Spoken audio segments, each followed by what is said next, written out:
by to initiate release sequencer. On my mark. 5. We're on express elevator to hell. Going down. 2.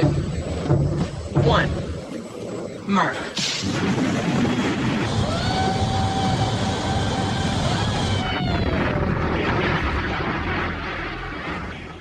Hello, everyone. My name is Mark, a.k.a. Derringer. Today is Sunday, March 1st, and you are listening to episode 250 of the Instant Action Podcast, your weekly source for planet-side news and information.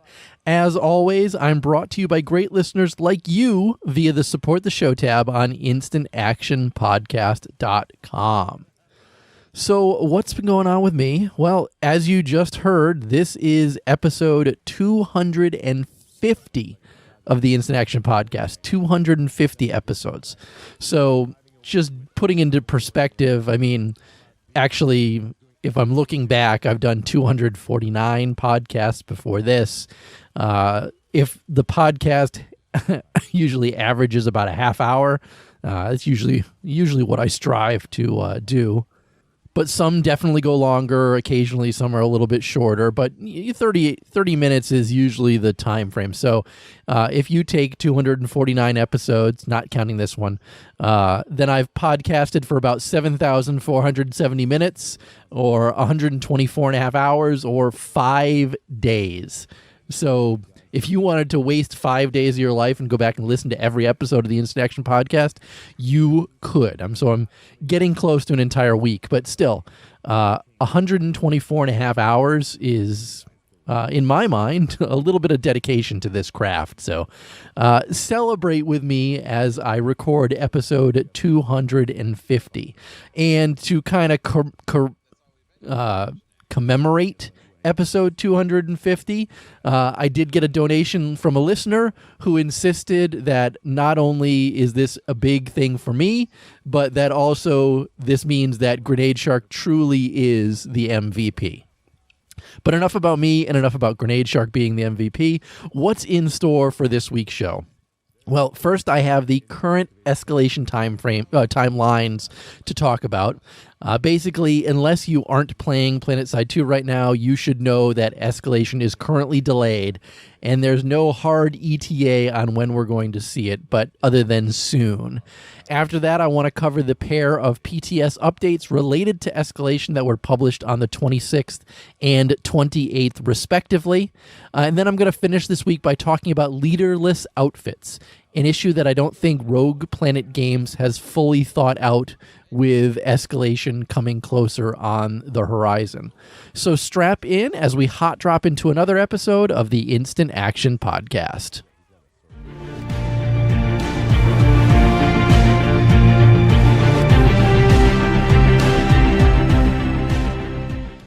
So first this week, let's dive into the Escalation timeline itself, because on the 24th, this past Monday, the folks over at Rogue Planet Games, Andy Sites specifically, realized that they most likely were not going to meet their Wednesday or the 26th timeline of releasing Escalation. So as if you're not aware, it was originally scheduled to come out on the 19th, and then it was pushed back to the 26th, which was this past Wednesday, and so we missed the 19th. Now we've missed the 26th, and Andy's comments regarding that, and this he wrote on Monday on the 24th, that the update's looking pretty damn solid. Well, those are his exact words. However, two areas we're continuing to focus on are Sanctuary performance and a very infrequent bug where Bastion locations can become out of sync on different clients for short periods of time before correcting to the proper location. Even though it's a fairly rare occurrence, it can still happen, and they want to continue taking the necessary steps for it to never happen once the update is live. So the plan was, as of Monday, is to push a new PTS update with some changes that they had to further improve Sanctuary, as well as hopefully fix some of that Bastion issue. But since they, have been able to they've lost count about the number of times that they've fixed a bug during internal testing, but it shows up in the real world. They definitely realize that they need to kind of push back escalation. So the escalation update at that point was listed as day to day, but they were still hoping on the 24th that they could push it out on the 26th. Then comes the dawning of a new day on February 25th, and they announced that during yesterday's playtest on the 24th that they encountered server crashes that resulted from newly introduced code changes. While they were easily identifiable and easy to get a fix out to them, it wasn't what they really wanted. It kind of scared them, I think, more than anything else. And then after that fix went live, they had a new play test, and they confirmed that the server crash was fixed, but they were still seeing issues regarding the Bastion desync. So they felt that they had a handle on potential causes, and they had programmers working on fixes. But again, they were going to, they ultimately made the decision on the 25th that they would not be launching Escalation on Wednesday the 26th. And I think this was met with actual enthusiasm from the community once again. I mean, on the 19th, there was a lot of enthusiasm for the pushback, with people saying, that's fine, get it right, don't push out something that's wrong. And a week later, it's all the same comments. You guys are insane that you want to continue to give them this time. And not insane in a bad way, but I was so surprised that 2 weeks in a row, we saw a lot of community love for the devs.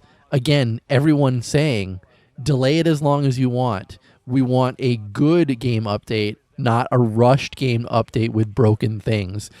Because I think a lot of people feel that they have been burned in the past with these game updates, being rushed and pushed out and then being broken. So, like I said, I was really surprised with everybody so on board to kind of delay everything and keep delaying everything until everything's good. I mean, I think Daybreak Games is going to, not Daybreak, Rogue Planet Games is going to run out of that goodwill eventually. I mean, if we're talking about our third and fourth pushback and we're talking the end of March before we see this, then I think a lot of people are going to, a lot of that goodwill is going to be lost. And there's going to be a lot more questions, but I think 2 weeks of a delay, everybody's acceptable on it. I think if they delay it again this week, and which is certainly possible, don't get me wrong, that I think we might see the first instances of the goodwill starting to erode. If it gets pushed back a fourth week after that, I think it's going to be a 50-50. And if we keep going pushing back beyond that, then I think that a lot of the player base is going to turn on them. So hopefully, fingers crossed, that all this stuff that they've been pushing through is going to correct all the issues that they're having. And again, their main issues right now seem to be issues with stability and Sanctuary and that Bastion desyncing issue, which they do think that they've got under control at this point via their programmers. And again, on the 26th, they did another update saying, here's the stuff that we're going to be pushing out to PTS, and again, get people on the PTS so that they can actually play it and test it out. So let's move on to our second topic and actually talk about what these updates were on the 26th and the 28th.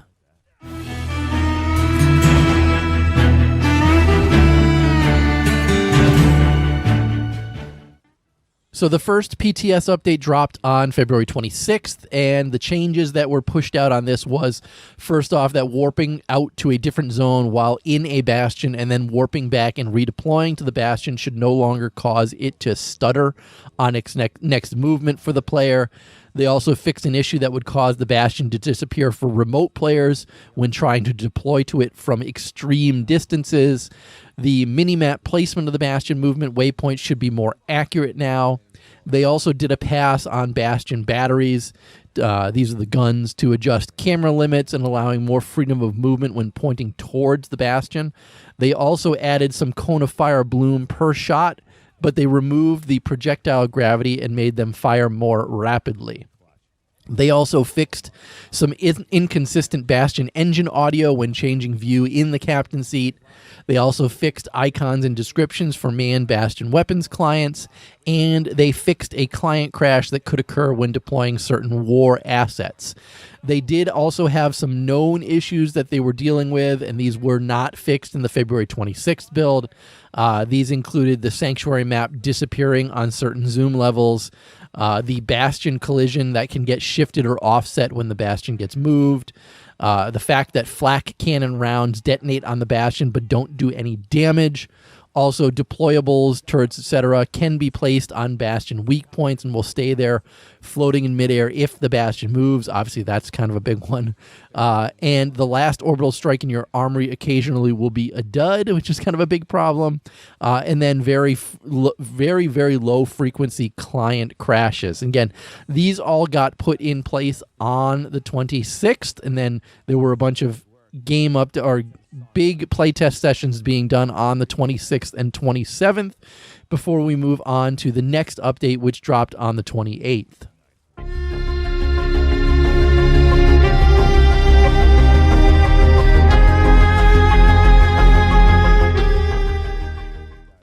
And on the 28th, they requested everybody patch everything up, and they're going to be monitoring the feedback from the 28th game update.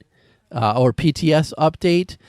They're going to be monitoring any feedback that comes in over the weekend, and they're going to be publishing a fix to PTS Monday or early Tuesday, and then they're going to be scheduling some larger scale public playtest midweek to confirm whether the game update itself is ready to go live or not.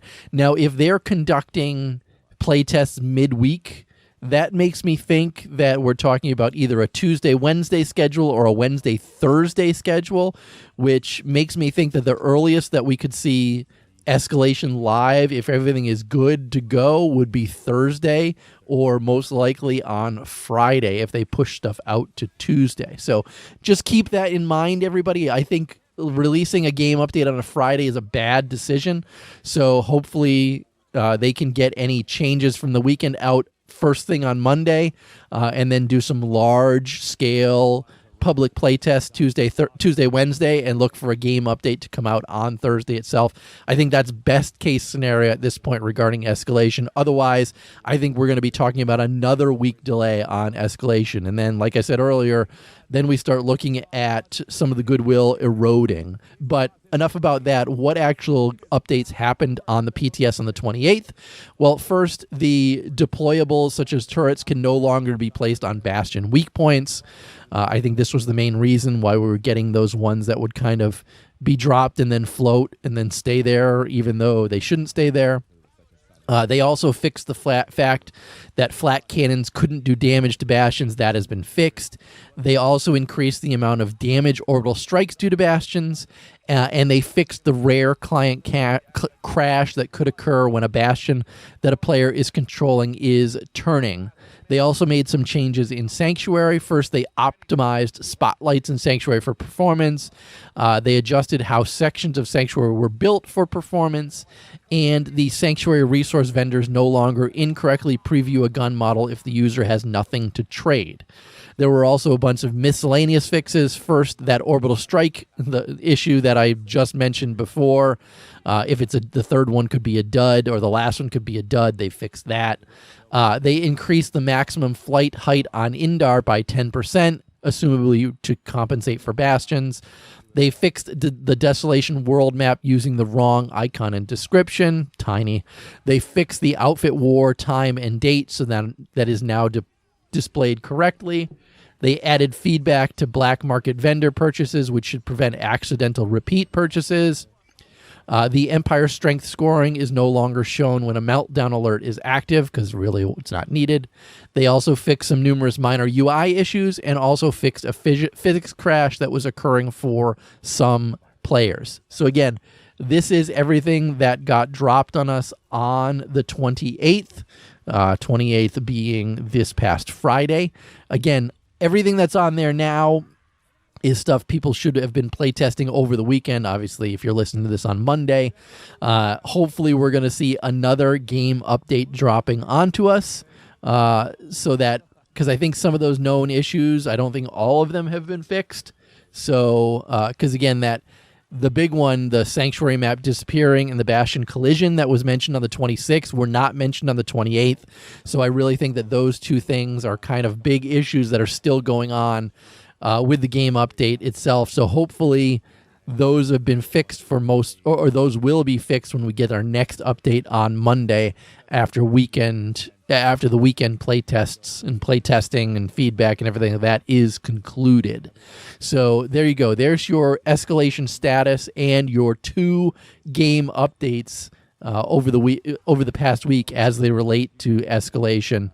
Again, I really hope that our timeline is good for this week, that we see, like I said, PTS update Monday, big playtest Tuesday, maybe a quick PTS update Wednesday morning, and then a final big playtest on Wednesday, and escalation game update on Thursday. For those keeping track, that would be Thursday, March 5th. I think that's the best outcome that we could see from escalation if everything goes as planned.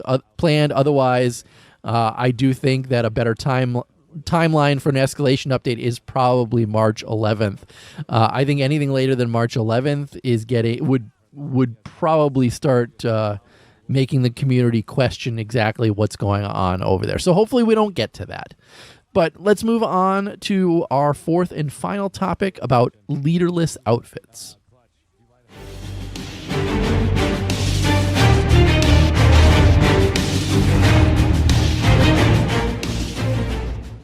So I'm not sure how big of an issue this actually is in-game. However, if it's affected me, then I'm sure it will affect other players in PlanetSide 2 as well. And I don't think that there is a good fix for this out there right now. Again, I'm talking about leaderless outfits right now within the game. Obviously, with the escalation game update that will be coming out shortly, hopefully, this week as you're listening to the show, worst case next week, a big thing about escalation is A, outfit wars, and B, outfit, earning your place in outfit wars, gaining resources and using a lot of the war assets. Now, if you happen to be in an outfit whose outfit leader no longer plays PlanetSide 2, you're kind of shit out of luck when it comes to participating in outfit wars and participating in any of these type of outfit resource things or anything like that. I'm going to use the example that I have. I'm a member of Black Arrows on Emerald. I have been a member of Black Arrows on Emerald since 2014. So as you can see, I have been a member of this outfit for 6 years at this point. And when I originally joined Black Arrows, it was led by a player named Eltai, L-T-I-Y. If you've ever seen the Firestorm helmet in game, he has credit for that, and I think he gets royalties for that if anybody buys it. It was something that we did as an outfit, got that created for him, got that in the game as him, and we used to all wear that helmet when we played in game because it kind of gave some sort of outfit synergy that we all liked. But that's neither here nor there. Eltai has not actively played PlanetSide 2 for, I'm going to say, 3+ years at this point. However, he has always retained outfit leader status in the outfit itself. There have been a rotating cast of other players who have been, just below him on the org chart. However, they have not had outfit leadership status and never have received outfit leadership status. Now, there are a lot of us players who play in Black Arrows who, like me, have been a member of this outfit for a long time. And there's a bit of prestige added onto the name Black Arrows.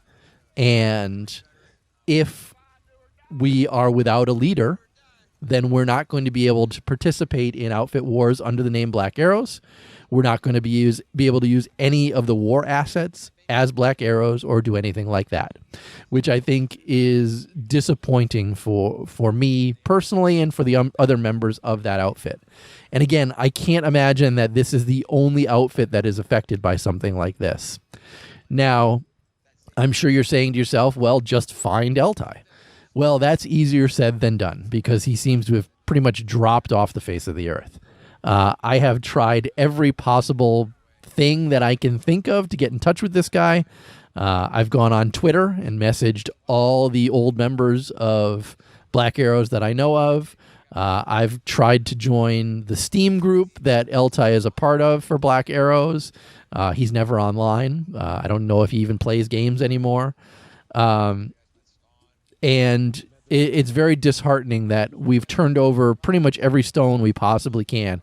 Other people have messaged old-time members of Black Arrows who knew Eltai better, have his email address like that, and we still can't get any traction to get this guy to log into PlanetSide 2 and give outfit leadership to someone else. So I took the next step, which was I messaged Rel because I consider myself friends with Rel, and I thought maybe this was something that he could make a suggestion for regarding this, and his response to me was, and it wasn't one I didn't expect to receive, but his response was that someone else asked this exact same thing about a month ago, and the answer to them was, sorry, we can't help you. He felt it was unfair to help me, but not them, which I completely agree with. I wasn't really looking for any favoritism in this. I was just kind of looking for a good solution or any way to kind of get this done. And he replied that it's worth noting that he doesn't have the tools to do this. It was something that customer service is the only ones that could potentially help with that. So I sat on that for a little while and figured I'd let some of the other channels try to work themselves out. Hopefully I might get a response on Twitter, I might get a response on Steam, and I never did. So I took the next step, which was to contact customer service, and in that I mentioned that who I was, how long I've been a member of this outfit, how long the Eltai has been gone from the game and stuff like that, why I was looking to do it because of the Escalation game update, and that this was basically my last chance, last resource to try and do this. And I got a canned response from Daybreak Games, and one of the comments on it is regarding outfit leadership. And it does say, we do not assist with changing the leadership of any outfits. If your leadership is inactive, you will need to reform your outfit with the leader you want, which is kind of the response that I expected to receive from them. I did also receive a response from one of the GMs. This is Entropy, and he responded, thanking me for contacting them. But unfortunately, that's not a request we're able to facilitate, as they are not able to interfere with any outfit management issues. If our current leadership doesn't have the abilities, we can't grant, promote, or give founder status to any players. It's only available to the actual player that created the outfit. They said that there's a chance your leader can return when the update hits, though, so hopefully they come back for that. Again, not a response that was unexpected, but disappointing nonetheless. So then, of course, I got the general, how was the support that you received? And you get a choice of good or bad, and my response was bad. I did not get the response that I wanted, and therefore I am not satisfied with the response that I got. So I'm using the Instant Action Podcast as the platform. I didn't really want to, but I think this is a shitty response I'm getting from Rogue Planet Games and everyone over there. I understand what's happening, but again, I think that you're pushing out a game update that focuses on outfits, and you're not giving an option for outfits without a leader to participate in stuff like this. And sure, I understand that we can just kill the outfit, everybody leave it, and everybody join a new outfit, but that outfit will not be the Black Arrows that I have been a member of for 6 years and am attached to. And therefore, again, I feel that this was a really shitty response, and again, not unexpected response, but I think that with a huge game update that is so outfit focused, that not thinking that there would be multiple outfits or many outfits stuck in this, that there isn't some sort of solution to get us out of this. So I'm hoping that hearing this, maybe the devs will listen to this and rethink their stance on this and try to help not just me, but any other outfit that is in this exact same boat. Especially when you've got an outfit leader who is not playing your game anymore. And there are other players in that outfit playing the game currently. I mean, what do they do with an outfit such as let the Brit drop? You know, that's I know that those players still play on Emerald. However, their outfit leader is dead. What do they do in a case like that? Are you guys just shit out of luck with that? Or did maybe they promote somebody else to outfit leader in the meantime so that that outfit could go on? I mean, what do you do in a case like that? You know, a player's dead. So, again, maybe that's the extreme, and I don't need to go to that extreme. But I'm very disappointed in this stance right now, and I don't know what the ultimate solution will be regarding this.